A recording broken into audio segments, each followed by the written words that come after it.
चुप्पी। एक लड़की की नई नई शादी हुई। वह अपने नए घर मतलब ससुराल में जैसे ही प्रवेश की उसे कुछ भी अच्छा नहीं लग रहा था, क्योंकि उसकी सास हमेशा उसे हर बात में टोकती थी और कुछ न कुछ उसके विरुद्ध में बोलती रहती थी।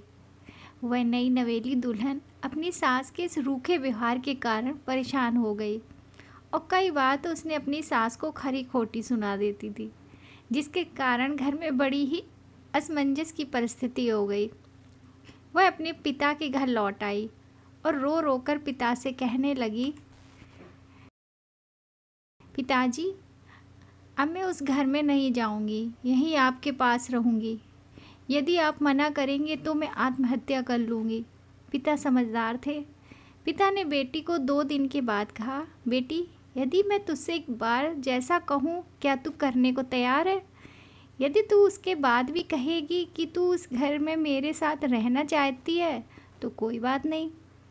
बेटी ने पिता से कहा, कहिए, लेकिन याद रखना ये अंतिम बार होगा कि मैं उस घर में जाऊंगी। पिता ने कहा, वहाँ जाकर जैसे ही तुम्हारी सास तुम्हें कुछ बुरा भला कहने लगे तभी तुम अपने मुँह में एक कुल्ला पानी भर लेना और तब तक मुँह में पानी भरे रहना जब तक सासू माँ बोलना ना बंद कर दें, और उसके बाद उस पानी के कुल्ले को नाली में थूक देना और कुछ भी पलटकर मत कहना। बेटी को कुछ समझ नहीं आया, लेकिन बेटी तैयार हो गई। बेटी ने ससुराल जाकर ऐसा ही किया। जब भी सासू माँ कुछ कहना शुरू करती तुरंत बहू मुँह में पानी भर लेती और बहुत देर तक भरे रहती। धीरे धीरे कुछ ही दिन में सासू माँ का व्यवहार इस बहू के प्रति नम्र हो गया। वह सोचने लगी कितनी अच्छी बहू है, पलट कर कोई जवाब नहीं देती और गुस्सा भी नहीं होती। अब वो उस बहू को बेटी कहने लगी और उसकी तारीफ़ करने लगी।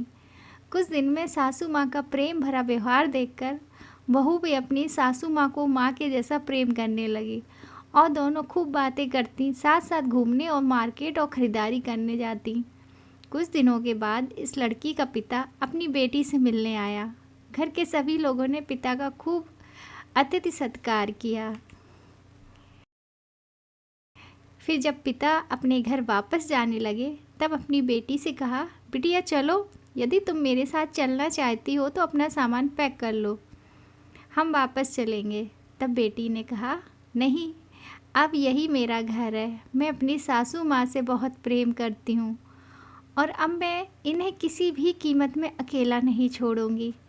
यही मेरी माँ है। पिताजी अपनी बेटी की इन बातों को सुनकर और सास बहू के अटूट प्रेम देखकर बहुत खुश हुए और बेटी को बहुत आशीष देकर खुशी खुशी घर लौट आए। प्रेम सब बातों को सह लेता है। रिश्ते बनाना आसान है, निभाना कठिन, लेकिन जो रिश्ते निभाना जानते हैं वे ही लोग सही मायने में सच्चा प्रेम करते हैं। Thank you. अगर आपको हमारी ये कहानी पसंद आई तो please like, share and subscribe ज़रूर कीजिएगा ताकि मैं आपको और अच्छी अच्छी कहानियाँ सुना सकूं।